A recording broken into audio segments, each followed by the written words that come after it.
Ei, semideus, ou aspirante a semideus, bem-vindo ao canal Locra. Eu sou Alice Monteiro, e hoje vou te apresentar a história épica de Atelfen, um universo onde deuses, monstros e profecias fazem sua vida parecer bem, normal, para ser honesto. Então, imagine só, você acorda sem memória, não sabe onde está, e, quase esqueci, seu destino pode salvar ou destruir o mundo inteiro. Bacana, né? Esse é o pesadelo, quer dizer, a aventura, de Seth, um garoto de 16 anos que, com a ajuda de Emilia Prescott e Lyanna Greythorne, encara batalhas insanas, segredos chocantes e reviravoltas de explodir a cabeça. Se você curte mitologias celtas, gregas e nórdicas, ou gosta de aventuras que envolvem sobreviver a um monte de deuses temperamentais, já manda aquele like, se inscreve no canal e ativa o sininho. Vai por mim, você não vai querer perder essa viagem. Agora segura firme, porque a história de hoje promete ser uma daquelas que te fazem esquecer que tem lição de casa para fazer. Vamos lá! Capítulo de hoje, Entre Deuses e Mortais, o peso da profecia. Quando atravessaram a barreira que guardava o vale, sentiram como se tivessem acabado de entrar em uma sauna fervente. Um calor opressivo os envolveu, e, por um momento fugaz, o mundo ao redor parecia mais vibrante e nítido, como se o ar estivesse repleto de eletricidade. Eles estavam no fundo de um profundo cânion, com a entrada de uma caverna às costas, coberta de tábuas apodrecidas e marcada com uma placa vermelha gritante. Perigo, risco de explosão devido a gases naturais. Nada animador. À frente deles, uma trilha estreita e sinuosa se estendia pelo cânion, bem mantida, mas traiçoeira. Correntes de segurança estavam fincadas em pontos estratégicos ao longo do caminho, embora um passo em falso pudesse significar uma queda dolorosa, e provavelmente definitiva. À direita, um paredão de rocha sólida. À esquerda, o vazio vertiginoso se estendendo até o fundo do abismo. As correntes ofereciam uma segurança mínima, mas não o suficiente para acalmar os nervos de ninguém. Gente, preciso de água, murmurou Lyanna, ofegante, jogando-se na entrada da caverna e abanando o rosto com as mãos. E talvez de um pouco menos de roupa. Está quente demais. O grupo parou ali, em um espaço circular que lhes dava um pequeno refúgio. Lyanna abriu sua mochila e esvaziou uma garrafa de água em segundos, tentando aliviar o calor enquanto Emilia observava a trilha com olhos calculistas, sempre tentando prever o próximo perigo. Seth, por outro lado, mantinha o olhar fixo nas rochas ao redor, claramente sem saber como prosseguir. Bem, começou ele, forçando o cérebro a funcionar, o que nunca fora seu ponto forte. Emilia sempre dizia que ele não lidava bem com pressão. Acho que devíamos ir para São Francisco. Ele disse isso como se tivesse acabado de resolver um grande enigma, mas o olhar furioso de Emilia o fez perceber que talvez tivesse cometido um erro de cálculo. São Francisco? Lyanna repetiu, franzindo o senho enquanto guardava o cantil vazio. Por quê? Seth abaixou a cabeça, como se o peso de suas palavras estivesse esmagando seus ombros. Minha mãe. A resposta saiu quase como um sussurro, mas parecia carregar uma tonelada de significado. Como assim, sua mãe? Perguntou Lyanna, confusa. Esquece. Emilia interrompeu, seus dentes cerrados enquanto desviava o olhar. Ir para São Francisco? Isso seria suicídio. Seríamos caçados antes de atravessar a ponte. Lyanna trocou olhares de preocupação entre Seth e Emilia. A tensão parecia quase palpável no ar, e ela sabia que algo sério estava acontecendo. Lia, preciso te contar uma coisa. Seth. Emilia murmurou, cruzando os braços e mordendo o lábio, como se aquilo fosse inevitável. Seth deu um passo à frente, respirou fundo e começou a falar sobre os sonhos perturbadores que o vinham assombrando. Conforme ele revelava cada detalhe, a expressão de Lyanna mudava de curiosidade para pura incredulidade. O quê? O grito de Lyanna ecoou pelo cânion, rebatendo de uma parede para outra. Seus olhos estavam arregalados, misturando choque e descrença. Ela pegou outra garrafa de água, trêmula, tentando processar o que acabará de ouvir. Morrigan. Aquela Morrigan. A deusa que matou Thor e Dionísio. A assassina de deuses. Seth assentiu, seus olhos refletindo a seriedade do que tinha acabado de contar. Ele sabia que não havia maneira de amenizar o peso da revelação. Emilia permanecia em silêncio, observando Lyanna com olhos preocupados, ciente de que essa informação mudaria tudo. O futuro deles, que já era incerto, agora parecia ainda mais sombrio. Mas alguém sabe disso? Murmurou Lyanna, sua voz quase um sussurro. Ela olhou para as expressões sombrias de Seth e Emilia, já sabendo a resposta. Agora, só nós três, respondeu Sete, tentando manter a compostura diante da gravidade da situação. Mas você entende, Lia. Se os deuses descobrirem, vão tentar me matar. Ela está envolvida em algo muito maior do que imaginamos. Liana deixou a garrafa vazia cair no chão, hesitou, seus olhos vagando nervosamente entre Emília e Sete. Ela parecia a ponto de recuar, mas então respirou fundo, apertou os punhos e forçou-se a falar, mesmo que sua voz ainda fosse um sussurro trêmulo. Então, o que faremos agora? Repetiu ela, sua voz um pedido urgente por direção. Sete lançou um olhar a Emília, esperando uma resposta. Ela, no entanto, manteve-se quieta por um instante, os olhos fixos no vazio, como se estivesse vendo um destino que só ela compreendia. Então, de repente, ergueu o rosto, um brilho decidido em seu olhar. Vamos para o submundo, murmurou, como se fosse um segredo proibido. A palavra fez o estômago de Sete revirar. O submundo. Aquilo lhe parecia menos um destino e mais uma sentença de morte. O submundo, o território de Hades, não era um lugar onde os seres vivos eram bem-vindos. E ele sabia que Emília, mesmo destemida, teria que enfrentar riscos imensos para conduzi-los lá. A simples ideia de vê-la arriscando-se a enfrentar aquele lugar o enchia de um medo que ele não se atrevia a demonstrar. O submundo? Por quê? Liana exclamou, tentando esconder o pânico enquanto enrolava os dedos na manga da camiseta. Nem sabemos como chegar lá, Emília. E de onde você tirou isso, afinal? Sete lançou um olhar curioso para Emília, que, como sempre, parecia estar vários passos à frente deles. Quando ela tinha aquele brilho nos olhos, ele sabia que estavam prestes a se meter em algo grande. Vai nos explicar isso? Perguntou ele, tentando soar calmo, mas com a voz traindo uma ponta de apreensão. Emília suspirou, olhando para eles como quem tenta explicar algo óbvio para novatos.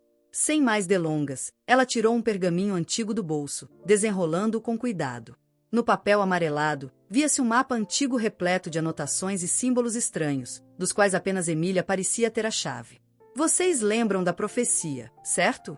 Emília perguntou, apontando para uma passagem no mapa, onde várias frases enigmáticas estavam rabiscadas. Pelas portas entre a vida e a morte, terão que passar. E ao reino dos mortos, corajosos irão descer. Ela bateu levemente no pergaminho. Esse lugar que descrevem só pode ser o submundo. As palavras dela pairaram sobre eles como um presságio sombrio. Sete engoliu em seco, sentindo a verdade das palavras de Emília. Ela estava certa, como sempre, mas isso não fazia o medo desaparecer. Ele lançou um olhar a Liana, que parecia prestes a perder o controle. As pernas dela tremiam, e ele podia ver o pânico crescer em seus olhos. Este mapa, continuou Emília, como se fosse a peça final de um quebra-cabeça, eu peguei emprestado de Mimir ontem à noite. É um mapa dos reinos dos mortos, mas não apenas do submundo grego. Ele também cobre o submundo de outras mitologias. Descobri uma passagem secreta que, aparentemente, conecta o inferno grego ao mundo nórdico. E tem um lugar marcado nele. Jardim de Freia. Freia? Sete repetiu, franzindo o senho. A mesma deusa que estamos tentando encontrar? Não faz sentido ela estar no submundo. E muito menos no submundo grego. Pois é exatamente por isso que temos que ir até lá. Emília respondeu, seu olhar iluminado por uma mistura de excitação e apreensão. Se Freia está presa no submundo, isso pode trazer um desequilíbrio catastrófico ao mundo. Até pouco tempo, ninguém sabia seu paradeiro, e agora temos uma chance. Temos este mapa. E ele nos leva até o lugar onde ela está. Sete ficou em silêncio, a mente girando com a enormidade daquela missão. Emília suavizou a voz ao perceber a tensão deles. Eu sei o quão arriscado isso parece, mas quem mais pode fazer isso? Temos a vantagem que ninguém mais tem, este mapa. E nós somos os únicos que sabem como usá-lo. Após um longo instante de silêncio, Sete finalmente assentiu. O medo ainda estava lá, mas também sentia a adrenalina crescer dentro dele, como uma chama impossível de ignorar. Está bem, Emília. Vamos para o submundo. Mas como chegamos lá? Perguntou Liana, sua voz trêmula enquanto olhava para Sete, percebendo a palidez repentina em seu rosto. Sete, por sua vez, tentou sorrir, mas o desconforto em seus olhos indicava que ele sabia que a jornada seria tudo menos fácil. Não vai ser fácil, ela admitiu, enquanto o grupo se reunia ao seu redor. Precisamos seguir esse mapa até o ponto de entrada. Uma caverna oculta perto do Monte Etna. De lá, descemos ao submundo e navegamos pelo rio Flegetonte até chegarmos ao Jardim de Freia. Ótimo! Rios de fogo e cavernas sombrias, resmungou Liana, cruzando os braços. Exatamente o que meus nervos estavam pedindo. Sete soltou uma risada abafada e colocou a mão no ombro dela. Ele tentou sorrir, mas o sorriso não chegou aos olhos. Sabia que aquele plano era mais suicida do que heróico, mas a missão era necessária. Além disso, o destino do mundo pendia precariamente na balança. Vai ficar tudo bem. Estamos juntos nessa, certo? Liana suspirou, parecendo mais calma, mas ainda desconfiada. Certo, estamos juntos. Mas, de novo, como vamos chegar lá? Emília, que estivera em silêncio enquanto vasculhava a linha do horizonte, finalmente apontou para o topo de um desfiladeiro à frente, onde a estrada sinuosa serpenteava como uma fita prateada sob o céu. Precisamos só chegar até aquele ponto lá em cima. Vamos alugar um carro. Liana olhou para Emília como se ela tivesse sugerido montar em dragões. Alugar um carro, murmurou, com a lembrança de suas desastrosas aulas de direção relampejando em sua mente. Exatamente. Emília lançou-lhe um meio sorriso, mas seu olhar evitou de Sete, como se estivesse evitando dizer algo mais. Enquanto traçavam os detalhes do plano, decidiram descansar um pouco na entrada da caverna.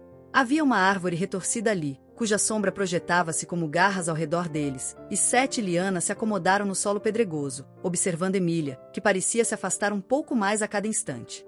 Ela estava a alguns metros de distância, a testa franzida em concentração, murmurando algo quase inaudível, como se conversasse com o ar. Sete se inclinou para Liana, a voz baixa para não incomodar Emília. Então, Lia, você já conhecia a Amy antes de eu aparecer no refúgio? Liana cruzou as pernas e suspirou, lançando um olhar pensativo ao horizonte antes de responder. Sim. Quando cheguei ao refúgio, ela já estava lá. Uma garota franzina, liderando um bando de gente mais velha que ela. E sabe onde ela passava a maior parte do tempo? No cemitério. Sete arqueou as sobrancelhas. Cemitério? Sério? Liana assentiu. Ela sempre teve essa coisa peculiar. Filha de Hades, né? Mas acho que algo começou a mudar quando você apareceu. Antes que Sete pudesse responder, ambos se viraram ao ouvir Emília murmurar novamente, as mãos gesticulando levemente enquanto falava com bem, o nada. Ou talvez não fosse tão nada assim. Parecia que ela via ou ouvia algo que os outros não conseguiam alcançar. E você e ela? Por que não se dão muito bem? Sete perguntou, tentando entender a tensão sempre latente entre as duas.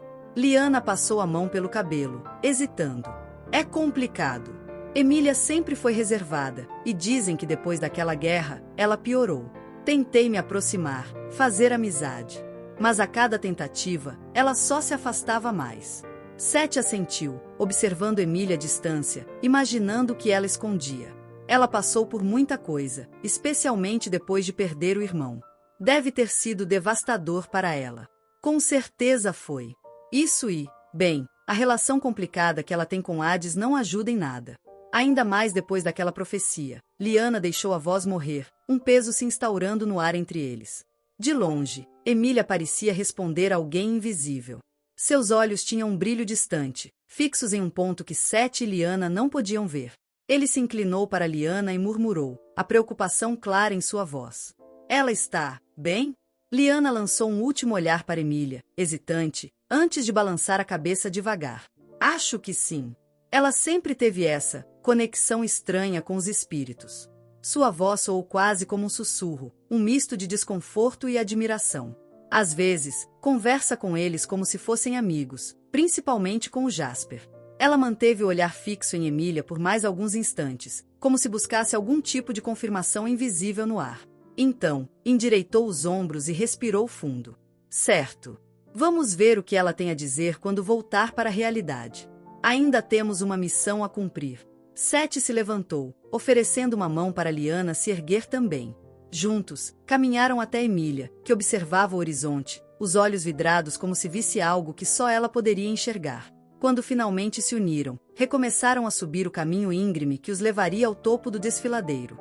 A trilha era traiçoeira, coberta de pedras soltas e ladeada por arbustos secos. O sol, impiedoso, se derramava sobre eles como um peso extra. Tudo estava quieto, exceto pelo som de suas botas esmagando a terra, e o ocasional farfalhar das folhas movidas pelo vento quente e seco. Quando os três chegaram a um patamar, a visão os fez parar. Era um prédio pequeno e desgastado pelo tempo, com a tinta desbotada descascando das paredes.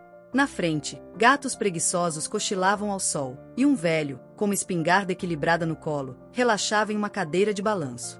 Uma placa, quase ilegível pelo tempo, dizia alugue carros com o DOC. Atrás do prédio, um campo aberto sugeria o estacionamento dos tais carros. Uma loja, aqui? Murmurou Seth, franzindo a testa ao ver o prédio tão fora de contexto naquela paisagem inóspita. Não é uma locadora qualquer, explicou Liana, com um meio sorriso. Doc, o dono, guarda a entrada sul do vale. Ele ajuda os semideuses em missões. E, bem, os carros dele não são exatamente normais. Normais como? Seth arqueou as sobrancelhas, sua curiosidade ativada. Liana sorriu. Alguns voam. Outros têm mecanismos de defesa bem úteis para quem vive fugindo de monstros. Antes que Seth pudesse fazer mais perguntas, Emília sussurrou, com um tom nervoso. Não irritem o velho. Ele parece inofensivo, mas já foi considerado o mortal mais forte. Seth e Liana trocaram um olhar preocupado. Era estranho ver Emília nervosa. Seth se aproximou, lançando uma olhada desconfiada para o homem de óculos escuros e espingarda no colo. Inofensivo? Murmurou Seth, tentando disfarçar a inquietação. O cara está com uma espingarda e fumando um charuto. Inofensivo é a última palavra que eu usaria para descrever ele. O velho, que parecia alheio a tudo, os observava calmamente por trás dos óculos escuros de armação dourada. Os olhos, invisíveis, permaneciam serenos, mas em seu rosto havia um sorriso irônico, como se ele estivesse prestes a contar uma piada, ou se eles fossem a piada. Emília deu um passo à frente, assumindo a liderança, mas o ar parecia tenso, como se um simples gesto errado pudesse transformar o lugar num campo de batalha. Precisamos alugar um carro, disse ela, tentando manter a voz firme e educada. O velho piscou lentamente, inclinando-se um pouco para a frente. Bom dia, senhor. Precisamos alugar um carro, ele repetiu, imitando sua voz e acentuando o senhor com um ar de lição de moral. Emília respirou fundo, lutando para conter o tom de irritação. Senhor. Ele assentiu, satisfeito com o respeito. Em seguida, virou a cabeça e cuspiu algo escuro em uma jarra a uns bons 10 passos de distância, como se fosse o gesto mais educado do mundo. Gosto de gente que sabe pedir as coisas direito. Agora, como posso ajudar vocês, pequenas bostas de centauro? Liana deu um passo à frente, o rosto em brasa, pronta para responder em todos os 8 idiomas que conhecia. Mas Emília a interrompeu com um olhar de aviso. Eles estavam num território perigoso, e o velho à sua frente, com aquele sorriso tão doce quanto um veneno, parecia estar esperando exatamente por uma provocação para mostrar o que ele realmente era capaz de fazer. Precisamos de um carro, senhor. Repetiu Emília, a voz afiada como lâmina. Doc deixou escapar um sorriso enviesado, o charuto equilibrado entre seus dedos sujos, e cuspiu novamente na jarra com a precisão de quem já participará de mais concursos de mira do que qualquer um no lugar se atreveria a adivinhar. Com o olhar frio de um rei entediado, ele percorreu o trio de cima a baixo, como se avaliando o valor de cada um. Suponho que vocês não tenham moedas para o aluguel. Ele tragou o charuto, soltando a fumaça devagar, quase como se moldasse as palavras com ela. Com adultos, dá para debitar no cartão ou fazer cobrança especial. Mas crianças? Doc revirou os olhos, como se estivesse cansado de resolver o mesmo problema há séculos. Incrível como nunca estão preparadas. Os últimos me trouxeram um cheque. Ele riu, sacudindo a cabeça. Sério? Quem, em nome de Marte, ainda usa cheque? Mas tudo bem. Sem dinheiro, nada de carro. Sugiro pegarem o ônibus. Apontou para um ponto decadente do outro lado da estrada, cujos bancos estavam tão tortos que mais pareciam ruínas de uma civilização antiga. Mas não garanto que ele passe antes do próximo milênio. Liana deu um passo à frente, com um sorriso triunfante, e tirou do bolso 3 moedas douradas. Elas tilintaram ao tocar a mesinha de madeira de Doc, emitindo um som que encheu o ar como se tivessem algum poder mágico próprio. Ah, mas nós temos moedas. Ela ergueu o queixo, mal disfarçando a satisfação. Doc arqueou as sobrancelhas, sua expressão transformada de irritação em surpresa genuína. Dracmas de verdade. Ele sussurrou, passando a língua nos lábios. Não vejo uma dessas faz. Ele pausou, e seu olhar caiu em Sete, fixo e penetrante, como se tentasse despir sua alma, atravessando com uma frieza que parecia cortar o ar. Doc inclinou-se um pouco, quase como um predador prestes a atacar, e cheirou o ar ao redor de Sete, com um sorriso enigmático nos lábios. Diga-me, garoto, quantas vidas já se extinguiram por sua causa? Sua voz saiu baixa, mas ressonante, carregada de algo profundo, que Sete sentiu como uma garra gelada no peito. Quantas coisinhas frágeis você pegou nas mãos, e depois largou, sabendo que nunca teria como protegê-las? Ele balançou a cabeça, sorrindo como quem vê a verdade, indiferente ao quanto ela possa doer. A pergunta pairou no ar, pesada, cruel, e Sete sentiu o calor do sol desaparecer de repente, como se uma nuvem invisível tivesse se posto entre eles. Ele tentou desviar o olhar, mas era impossível. Doc observava com uma intensidade avassaladora, e aquilo fez recordar memórias que preferia deixar enterradas. Emília e Liana se entreolharam, sentindo a tensão aumentar, as palavras de Doc revelando algo sombrio que nenhum deles estava preparado para encarar. Escutem bem, crianças, continuou Doc, tragando o charuto como se fosse um veredito final. Vão embora enquanto podem. Vou ficar com as moedas e esquecer que me incomodaram. Negócio fechado. Sem serviço, sem pagamento. Emília se adiantou, pegando de volta as moedas em um movimento rápido, sua expressão desafiadora. Doc parou de tragar. Uma sombra pareceu atravessar seu rosto, e um rosnado baixo e ameaçador escapou de sua garganta. Era um som gutural, que reverberava como se o próprio desfiladeiro estivesse rugindo em resposta, gelando o sangue dos 13 e fazendo o chão parecer tremer sob seus pés. Emília segurou as moedas com firmeza, sem desviar o olhar, desafiando o velho de uma forma que poucos mortais ousariam. Ela sabia que estavam jogando um jogo perigoso, mas também sabia que não poderiam perder. Então, o que achou do capítulo de hoje? Digo, além do fato de que Sete parece atrair problemas como um imã de ferro celestial. Me conta nos comentários qual foi a parte que mais te deixou de queixo caído. Adoro tentar adivinhar as suas teorias, mesmo que os deuses provavelmente riam da minha cara. Ah, e antes que eu esqueça, faça o que um verdadeiro herói faria. Deixe seu like, se inscreva no canal e ative o sininho para não perder as próximas aventuras. Aqui no canal Locran, a cada dia às 7 horas, tem uma nova história esperando por você. Espalhe a palavra para outros fãs de batalhas épicas e vem explorar o mundo de Atelfen comigo. Até a próxima jornada, semideus, ou quem sabe, aspirante a herói. Fique longe de arpias, hein?